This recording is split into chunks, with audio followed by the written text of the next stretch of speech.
Antropofagia, um elogio ao canibalismo. Comecemos pela pergunta mais óbvia e direta. O que é antropofagia? Bem, trata-se de uma prática de povos indígenas, especialmente situados onde hoje é o território brasileiro, que consiste em um complexo ritual ameríndio de guerra, que envolve vingança e, como derradeira etapa do processo, a ingestão da carne do inimigo. Toda essa dinâmica foi descrita e narrada por diferentes cronistas desde o século XVI e, a partir do século XX, assumiu no Brasil um protagonismo estético e epistemológico de grande envergadura em diferentes áreas da cultura e do conhecimento. O modernismo brasileiro da década de 1920 é decisivamente impulsionado pelos valores antropófagos, mas também o cinema novo, a Tropicália e uma série de eventos artísticos e vasta produção literária amparada, se não por motivos antropófagos, por uma inspiração estética que lhe é própria.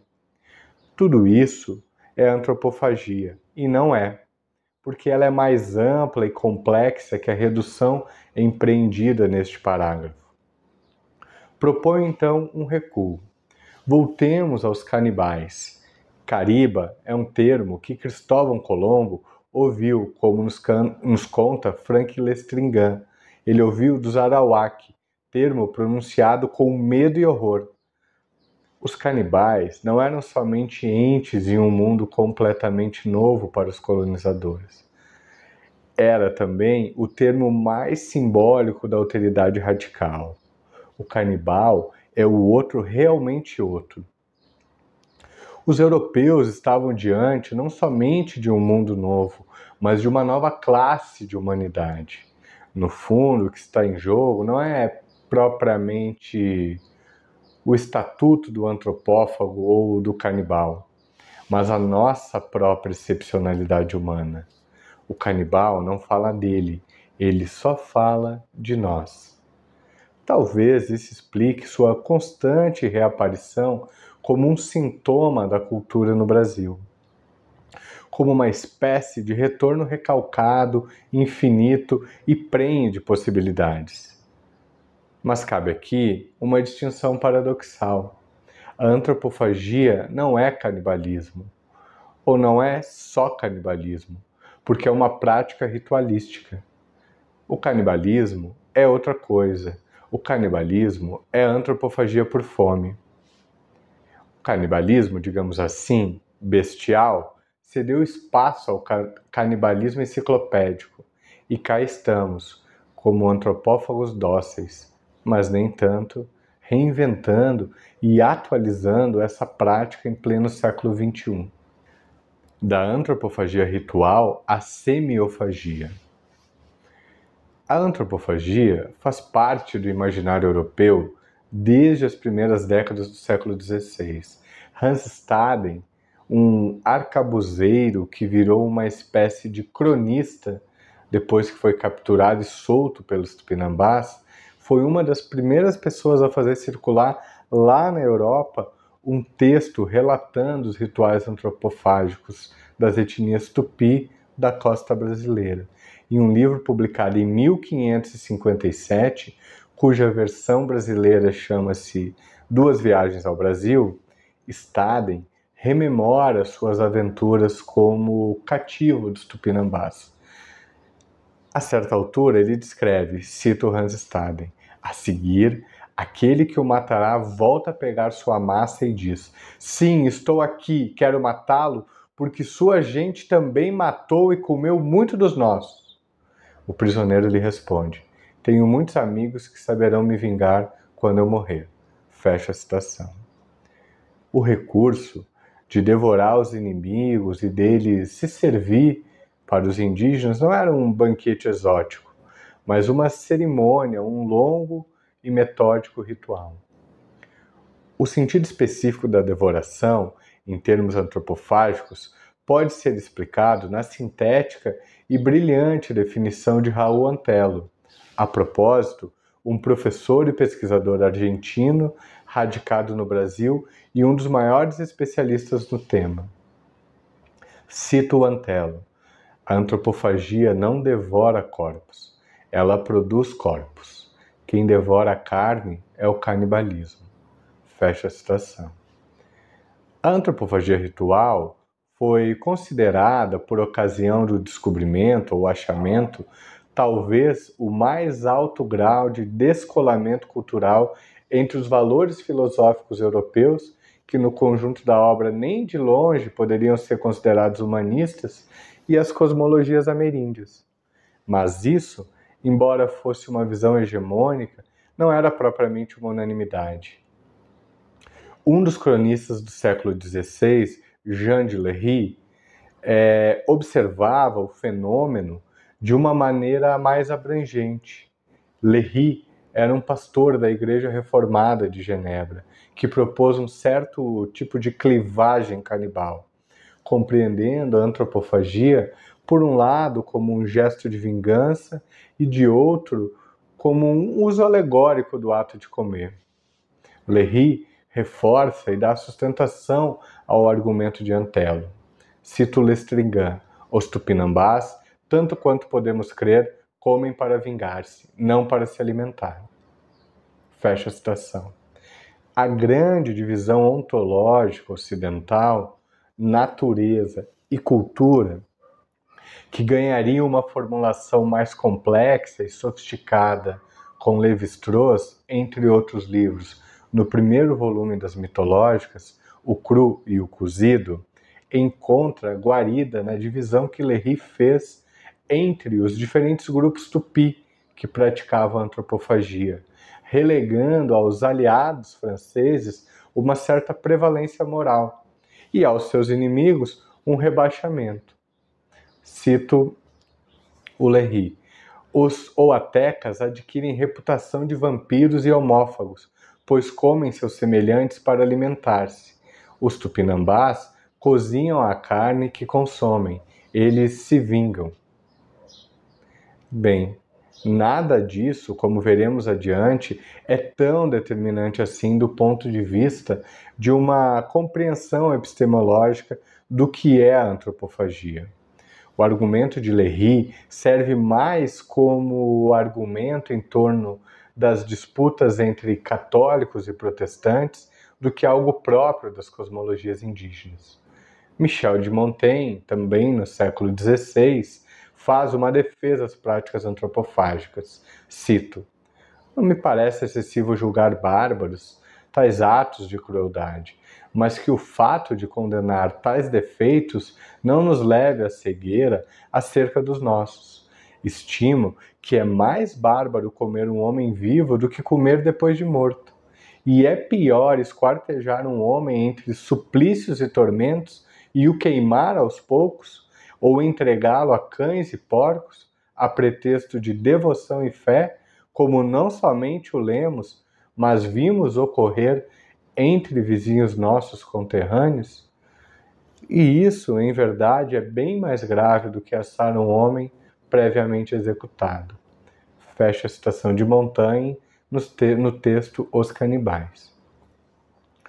Cumpre recuperar uma descrição antropológica do que era o ritual antropófago, conforme descreve Carlos Fausto em seu artigo 5 séculos de carne de vaca, antropofagia literal e antropofagia literária. Primeiro, é preciso levar em conta que o cativo era escolhido entre os inimigos virtuosos, aprisionado durante semanas ou meses e tratado com zelo, inclusive com direitos sexuais sobre a irmã, filha ou esposa do captor. Ele era, antes do ritual de execução, submetido a grandes cerimônias, exposto a aldeias vizinhas amigas como um cartão de visitas, engendrando um profundo e complexo sistema de sociabilidade que culminava no derradeiro ritual. A festa em questão podia durar dias. Antes da morte, eles encenavam uma fuga em que o cativo era novamente capturado bem como instado a declarar palavras de ordem vingativas contra seus captores. Mais do que isso, ele recebia pedras, frutos, cacos de cerâmica que deveria lançar contra a audiência, mostrando a sua ferocidade e coragem. Temos aqui, como podemos perceber na descrição, toda uma economia da performatividade, que é engendrada durante o ritual, sem a qual não há possibilidade da realização da antropofagia. É importante destacar, desde já, que a antropofagia, como recorda Eduardo Viveiros de Castro, engendra um processo dialógico em que a vingança é o fator que a coloca em marcha. A alimentação que se fazia do corpo após o ritual antropofágico só era possível porque o ser comido era um ser de palavra, de discurso. Carlos Fausto recorda que na execução o matador do cativo era o único que era proibido de comer a carne daquele que seria assassinado. Além disso, estava sujeito a uma série de restrições sociais, tendo que ficar recluso e desposado de seus bens materiais. A derradeira manhã chegava com o fim da cauinagem. Levado ao terreiro, pintado, decorado, preso por uma corda, o cativo esperava o carrasco que, portando um diadema rubro e o manto de penas de íbis vermelha, aproximava de sua presa, imitando uma ave de rapina. Das mãos de um velho matador, o algoz recebia a borduna. Tinha início, então, o célebre diálogo ritual com a vítima, imortalizado pelos cronistas. Cito, após o breve colóquio, em que cada parte reafirmava vinganças passadas e anunciava vinganças futuras, um golpe concreto e presente, desferido contra a nuca do cativo, rompia-lhe o crânio e lançavam no chão. As velhas acudiam com cabaças para recolher o sangue que se espalhava. Nada deveria ser perdido, tudo precisava ser consumido e todos deviam fazê-lo. As mães besuntavam os seus seios de sangue para que seus bebês também pudessem provar do inimigo. Se a comida era pouca e muitos os convivas, desfrutava-se o caldo de pés e mãos cozidas. Se, ao contrário, o repasto era farto, os hóspedes levavam consigo partes moqueadas. Encerro a citação de Fausto. A descrição de Carlos Fausto é bastante ilustrativa e interessante referencialmente, porque condensa de forma muito rica o que há de comum em muitos relatos de cronistas do século XVI, com uma pitada de interpretação antropológica contemporânea, que tende, pela natureza da disciplina, a pensar os fenômenos a partir de perspectivas menos eurocêntricas. Há, na citação, vários insights sobre a dimensão dialógica do ritual. Dentre eles, podemos pontuar alguns. 1. Portando um diadema rubro e um manto de penas de íbis vermelha, aproximava-se de sua presa imitando uma ave de rapina. Trata-se claramente de um gesto performativo, engendrado pelo ritual, em perspectiva com o que é próprio de uma ave de rapina, matar em um só golpe a presa. Há aqui a tomada de posição de uma alteridade, um ser humano se comportando como uma ave. 2. Tinha início então o célebre diálogo ritual com a vítima. Entende-se que esse diálogo é fundamental para estabelecer as bases de uma semiofagia, sem a qual ela não é possível, uma vez que se trata de um processo de trocas de perspectivas. A antropofagia troca perspectivas. 3. Após o breve colóquio em que cada parte reafirmava vinganças passadas e anunciava vinganças futuras, um golpe concreto e presente desferido contra a nuca do cativo. Bem, isso refere-se ao momento em que a vítima é instada a atacar verbalmente e fisicamente, jogando coisas contra os seus captores e prometendo vingança de seus parentes contra aquele coletivo que o capturou. Quanto à ocasião em que o matador diz estar se vingando de seus antigos parentes que foram mortos pela comunidade do capturado.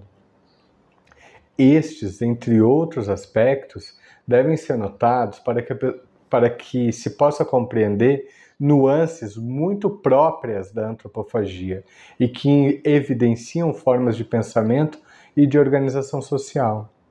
Todas elas engendram um mecanismo semiótico bastante sofisticado, porque toda essa economia da alteridade funciona a partir de um ritual que é mediado dialógica e dialeticamente. Isso não é tão diferente assim, ainda que em sentido inverso, do grande exemplo ocidental da transubstanciação de uma hóstia ou do vinho no corpo e sangue de Cristo. Tratam-se de duas expressões antagônicas, mas de certo modo incontornáveis do canibalismo em sentido amplo. Antropofagia estética inaugural. Em termos estéticos e artísticos, é bastante difícil resumir as inúmeras manifestações da antropofagia na cultura brasileira. Toda a clivagem em torno deste tema se dá de maneira incompleta, dada a multiplicidade de expressões. Isto posto, vale lembrar alguns exemplos incontornáveis. Na pintura e na literatura, o movimento antropofágico surge nestes termos a partir do encontro, jantar de Tarsila do Amaral, Raul Bopp e Oswald de Andrade. Uma anedota dá forma à dispersão desse tema bastante recorrente no modernismo, mesmo antes de sua formulação original. Conta-se assim: estavam Tarsila, Oswald e Bopp esperando seu jantar, um prato cujo ingrediente principal era um rãs.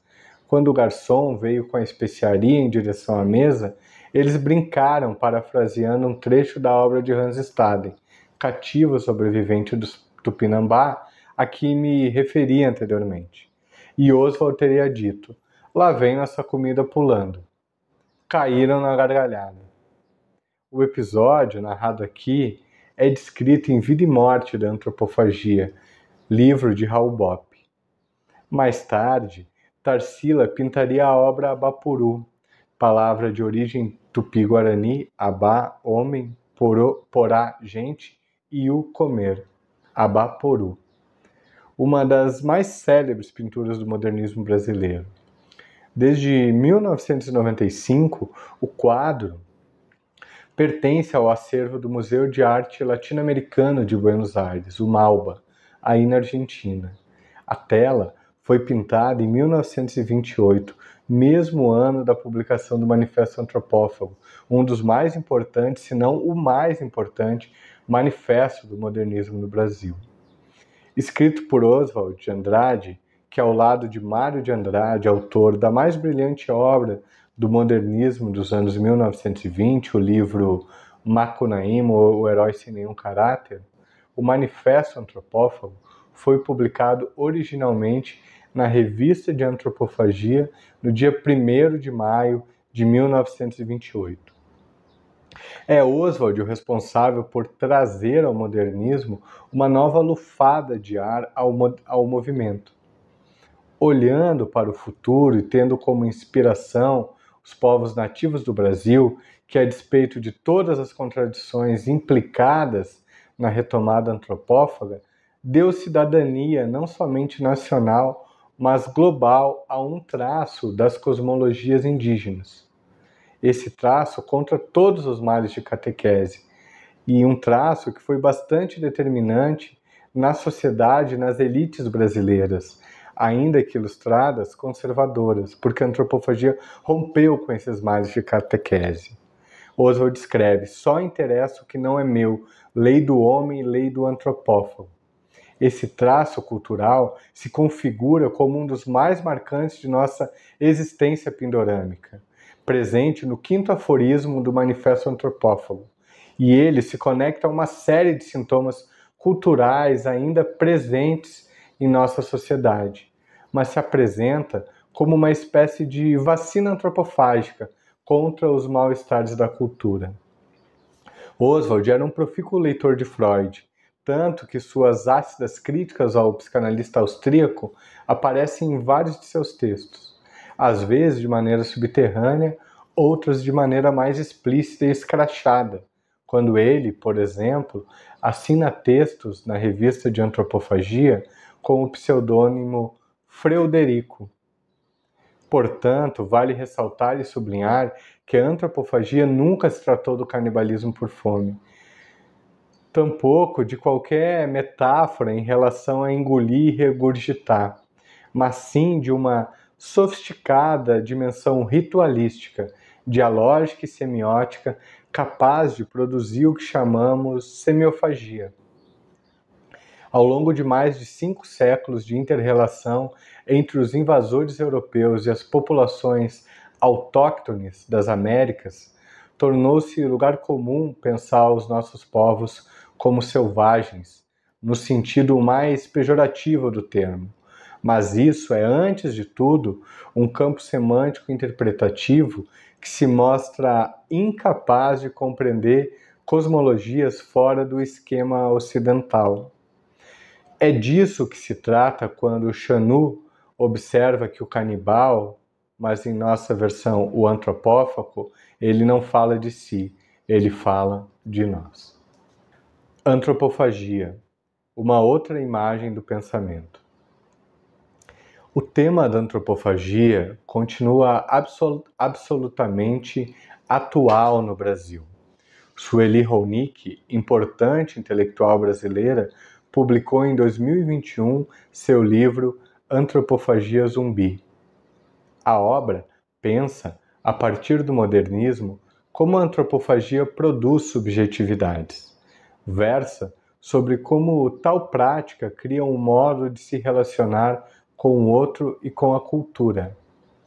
Isso, contudo, para a autora, não é motivo de alegria.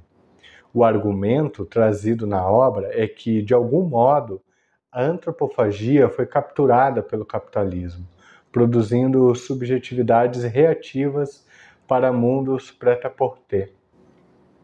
É uma leitura possível, mas, de certo modo, enviesada.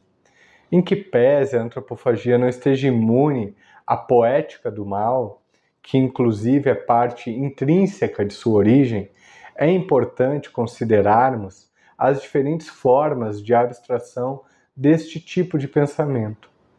A postura pessimista de Ronick em relação à antropofagia tem a ver com o que ela classifica como sua versão neoliberal.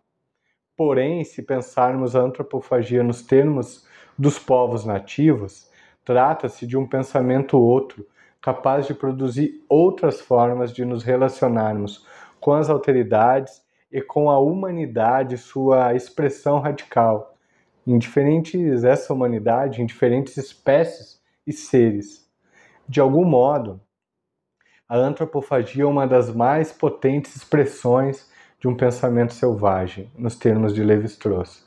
Um pensamento que, a rigor, não é domesticado nem domesticável. A crítica da autora é, porém, bem-vinda. Afinal, a diversidade de pontos de vista é algo próprio de uma dinâmica antropófaga, que multiplica visões de mundo. Apesar de alguns reducionismos retóricos em torno de uma gramática digestiva, de engolir e absorver o outro, algo que não aparece na obra, por exemplo, de Oswald ou Alhures, Ronick nos oferece um bom livro para pensarmos criticamente a prática. Contra a antropofagia zumbi está esta em torno de subjetividades flexíveis neoliberais, é a própria autora que sugere, ao final do livro, recuperarmos a antropofagia em seu polo ativo e criativo. E aqui, pensando o fenômeno como esta outra imagem do pensamento, Davi Copenau e Ailton Krenak talvez sejam nossos maiores expoentes de uma forma de ver e interpretar os fenômenos a partir de um pensamento nativo crítico, criativo e capaz de inventar outros mundos para além deste que vivemos sob suas ruínas. A antropofagia, com A maiúsculo, é tudo isso e um pouco mais. Sempre um pouco mais, porque só me interessa o que não é meu. Muito obrigado.